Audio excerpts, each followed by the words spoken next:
మనం అనుకుంటాము విత్తనాలు, రకరకాల విత్తనాలకు ప్రత్యేకంగా ప్రకృతి, రైతు అనుభవము, తర్వాత తరతరాల సంస్కృతి, ఈ మూడు కలిస్తేనే మనం విత్తనం బాగుంది అంటే మన పంట బాగున్నట్లే. మొదటిగా మనం చూడాల్సింది విత్తనం బాగుంది అంటే పంట తప్పకుండా రిజల్ట్ వస్తుంది. అదే దేశీయ విత్తనం కానివ్వండి, హైబ్రిడ్ విత్తనం కానీ అనేక రకాల పోషక విలువలతో కూడిన ఆహారంగా కూడా మనకు అందుబాటులో ఉంటుంది. ఇది మనకు చాలా తోడ్పాటును అందిస్తుంది.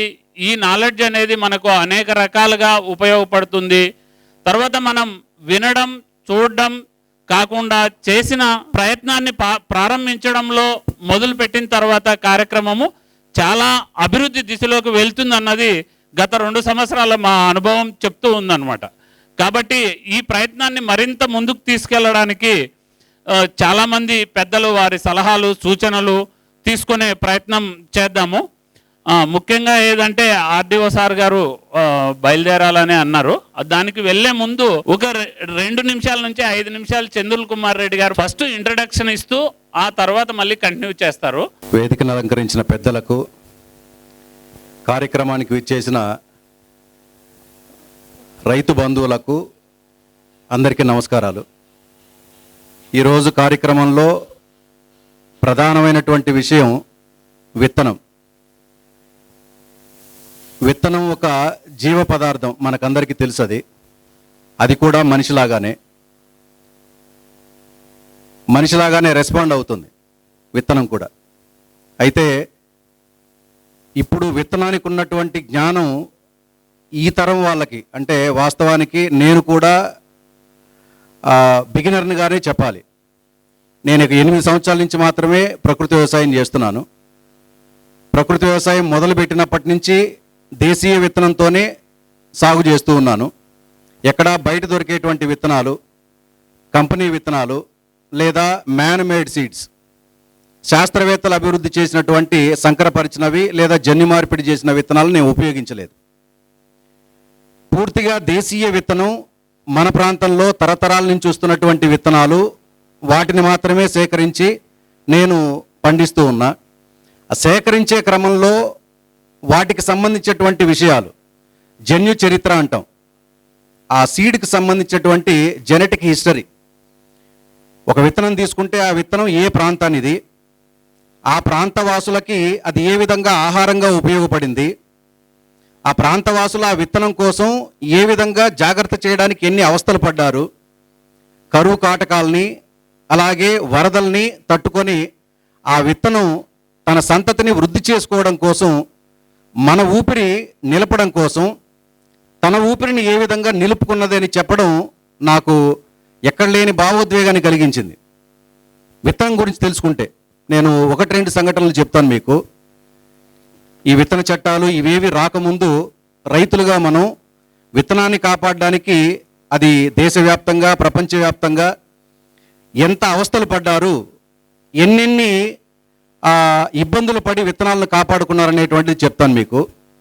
ఒక చిన్న ఇన్సిడెంట్లో భాగంగా ఒకటి, 2వ ప్రపంచ యుద్ధ కాలంలో మీకు అందరికీ తెలిసి ఉంటుంది, జర్మనీ నియంత అడాల్ఫ్ హిట్లర్ సోవియట్ యూనియన్లో ఒకానొక నగరం లెనిన్గ్రాడ్, ఇక్కడ మనం ప్రపంచ యుద్ధం గురించి చెప్పబోవడం లేదు, ఆ సందర్భంలో విత్తనాన్ని కాపాడుకోవడం కోసం ఒక 9 మంది శాస్త్రవేత్తలు ఎంత ప్రాణాలకు తెగించి దాన్ని కాపాడారనేటువంటి ఒక విషయాన్ని, సందర్భాన్ని నేను ఇక్కడ గుర్తు చేస్తాను. లెనిన్గ్రాడ్ అనేటువంటి నగరాన్ని ఈ జర్మన్ నియంత మొత్తం ముట్టడించాడు. 900 రోజులు వాళ్ళు ఆ నగరంలోనే ఉండిపోయారు. బయట వస్తే బయట కనపడినటువంటి వాళ్ళని చంపేశారు. మీరు చరిత్రలో చూడొచ్చు, గూగుల్లో సెర్చ్ చేసినా తెలుస్తుంది. దాదాపు 6.5 నుంచి 7 లక్షల మంది చనిపోయారని చెప్పి మనకు వార్తల్లో తెలుస్తోంది. లెనిన్గ్రాడ్, అందులో ఆ నగరంలో ఒక చిన్న గోడౌన్, ఆ ప్రాంతంలో వ్యవసాయం చేసేటువంటి వాళ్ళందరూ కూడా ఆ గోడౌన్లో విత్తనాలు జాగ్రత్త చేసేటువంటి వాళ్ళంట. ఇప్పుడు మనం సీడ్ బ్యాంక్ అని చెప్పచ్చు. ఆ విత్తన నిధిని కాపాడేటువంటి ఆ విత్తనాల మీద పనిచేసేటువంటి రైతులే, వాళ్ళని శాస్త్రవేత్తలు అంటున్నాం. 9 మంది రైతులు బయట వచ్చినటువంటి వాళ్ళని కాల్చి చంపేస్తున్నారు. ఇంట్లో ఉన్నటువంటి ఆహార ధాన్యాలు పూర్తయిపోయినాయి. ఏం తినాలో తెలియదు, ఆకలితో చనిపోయారు. ఇప్పుడు ఆ విత్తనాలను దాచినటువంటి ఆ గది గోడౌన్ ఉంది కదా, దాదాపు 2.5 లక్షల రకాల విత్తనాలు ఉన్నాయి అందులో. అవి మనకు ధాన్యాలకు సంబంధించింది, అలాగే పప్పు ధాన్యాలకు సంబంధించింది, దుంపలు, ఆకుకూరలకు సంబంధించి అన్ని మనకు ఆహారంగా ఏవేవి ఉపయోగపడతాయో అవన్నీ కూడా అక్కడ సమిష్టిగా రైతులందరూ కూడా ఒక చోట దాచి ఉంచారు. ఒక్కొక్కరు ఆకలితో చనిపోతున్నారు. ఆ గోడౌన్లో ఉన్నటువంటి వాళ్ళకు కూడా ఆహారం లేదు. వాస్తవానికి ఆ ఆహారం తినాలనుకుంటే వాళ్ళు తెచ్చుకున్నటువంటి దుంపల్ని, అక్కడ ఉన్నటువంటి విత్తనాలని తినొచ్చు, తినలేదు. 900 రోజులు కంటిన్యూస్గా సీజ్, ఆ లెనిన్గ్రాడ్ నగరం సీజ్ చేశారు. 900 రోజుల తర్వాత సీజ్ పూర్తయిన తర్వాత ఆ ప్రాంతానికి వెళ్తే మొత్తం శవాల గుట్ట. ఈ గోడౌను ఏదైతే విత్తనాలను దాచి ఉంచినటువంటి గోడౌన్లో ఒక్క విత్తనం కూడా వాళ్ళు తీసుకోలేదు, ఒక్క విత్తనాన్ని కూడా ముట్టలేదు. ఆ విత్తనాన్ని కాపాడుతున్నటువంటి 9 మంది రైతులు అక్కడే చనిపోయారు. వాళ్ళు చూడండి, అప్పటికి ఆ 900 రోజులు అక్కడ లోపల ఉన్నటువంటి వాళ్ళు ఆహారం దొరకకపోతే విత్తనాన్ని ఆహారంగా తినుండొచ్చు. అవంతా ఆహారంగా ఉపయోగపడేటువంటిదే, వినియోగానికి వచ్చేటువంటిదే. కానీ వాళ్ళ 9 మందికి ఉన్నటువంటి ఆలోచన ఏంటంటే, ఈ విత్తనాలు మనం జాగ్రత్త చేయకపోతే సీజు కొన్నాళ్ళని నడుస్తుంది, దాని తర్వాత ఈ ప్రాంతంలో ఉన్నటువంటి వాళ్ళకి విత్తనాలు ఉండవు. ఇది 1941 నుంచి 44 వరకు 3 సంవత్సరాల పాటు జరిగిందండి. 900 రోజులు మీరు చరిత్రలో చూసుకోవచ్చు. ప్రపంచంలో ఏ దేశంలో ఉన్న రైతే. విత్తనాన్ని కాపాడడం కోసం ఎంతగా వాళ్ళ ప్రాణం పోతున్నా కానీ విత్తనం ముట్టలేదు. అది భవిష్యత్తు తరాల వారికి ఆహారం కాబోతోంది. మనం తినేస్తే ఆ విత్తనాలు జాగ్రత్త చేయకపోతే ఏం తింటారు తర్వాత తరం? ఇంతటి భావోద్వేగం విత్తనం వెనుకుంటే ఇప్పుడు మనకు సులభంగా దొరుకుతోంది. విత్తనాల అంగడికి వెళ్ళాం, ఒక ప్యాకెట్ తీసుకొచ్చాం, నార్లు పోసాం, నార్లు కూడా మనం పోయడం లేదు, నర్సరీకి ఇచ్చాం. ఆ నర్సరీలో ఉన్నటువంటి మొక్కలు తీసుకొచ్చి మనం పొలంలో వేసుకుంటున్నాం. ఆ విత్తనాలు ఎవరు పండిస్తున్నారు, ఏ కంపెనీలవి, ఆ విత్తనం మనకు ఆహార యోగ్యమైందేనా, ఆ విత్తనం ద్వారా వచ్చినటువంటి ఉత్పత్తి మరొక విత్తనాన్ని తయారు చేస్తోందా, ఇవి ఏవి ఆలోచించడం లేదు. మన ప్రాంతంలోనే మన పూర్వీకులు విత్తనాల కోసం చాలా అవస్థలు పడ్డారు. కరువు కాటకాలు ఎదుర్కొన్నటువంటి భూమి మన కదిరి, రాయలసీమ, మొత్తం రాయలసీమలో కూడా అనంతపురం జిల్లా ఎక్కువగా ఈ కరువు కాటకాలను ఎదుర్కొన్నటువంటి భూములు ఇవి. అయినప్పటికీ ఎవరూ పస్తులు లేకుండా ఉండటానికి ఈ ప్రకృతి ఏదో ఒక రూపంలో మనకు ఆహారంగా ఇచ్చింది. అది మిల్లెట్స్ రూపంలో కావచ్చు, వేరుశనగ మనకు పప్పు ధాన్యాల్లో వేరుశనగ రూపంలో కావచ్చు, లేదా నూనె ధాన్యాల్లో చాలా రకాల ధాన్యాల్లో కావచ్చు. మనం ఇప్పుడు ప్రధానమైనటువంటి ఆహారంలో భాగంగా వరెన్నం అంటున్నాం, గోధుమలతో రొట్టెలు అంటున్నాం, సిరిధాన్యాలతో ఆహారం అంటున్నాం, రొట్టెల దగ్గర నుంచి గంజి జావ దగ్గర నుంచి బిర్యానీల వరకు అవే తింటున్నాం. ఉంటే వరి లేదా గోధుమలు లేదా చిరుధాన్యాలు. ఒకప్పటి ఆహారంలో ఇవి మాత్రమే కాకుండా చాలా రకాలు ఉండేవి. మా ప్రాంతంలో, మా ఇంట్లో మా మిసెస్కి నానమ్మ 96 సంవత్సరాల వయసు. వాళ్ళ చిన్నతనంలో వాళ్ళ పూర్వీకులు తిన్నటువంటి ఆహారం గురించి చెప్పమంటే ఆమె ఒక ఉదాహరణ చెప్పింది. గురుగాకు విత్తనాలు ఉన్నాయి కదా, మనకు వేరుశనగ పొలాల్లో విపరీతంగా ఉంటుంది గురుగాకు. విత్తనాలు చాలా చిన్నగా ఉంటాయి, నల్లగా, మన సిరికూరాకు విత్తనాల్లాగా ఉంటాయి.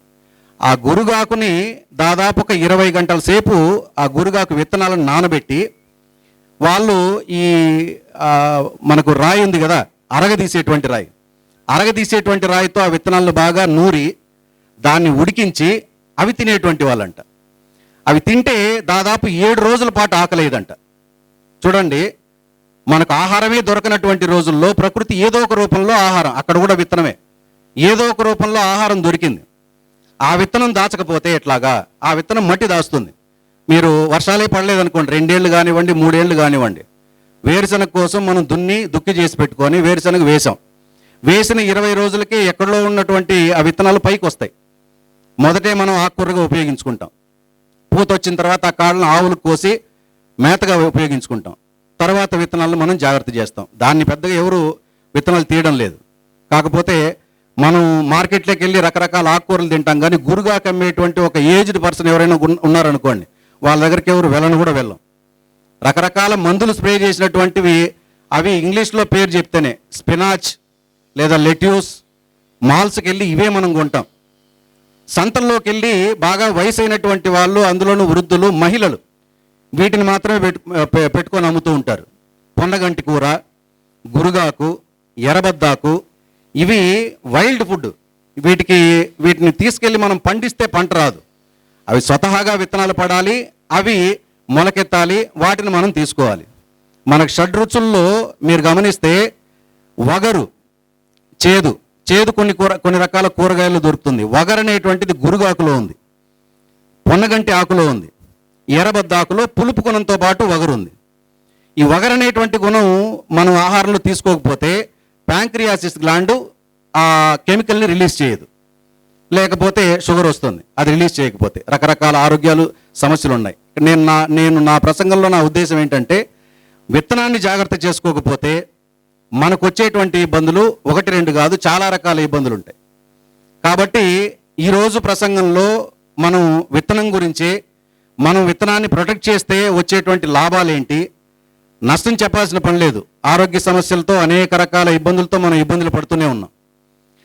అదేవిధంగా నష్టాల్లో మరొకటి ఏంటంటే, విత్తనం మన సొత్తు, అంటే రైతు సొత్తు.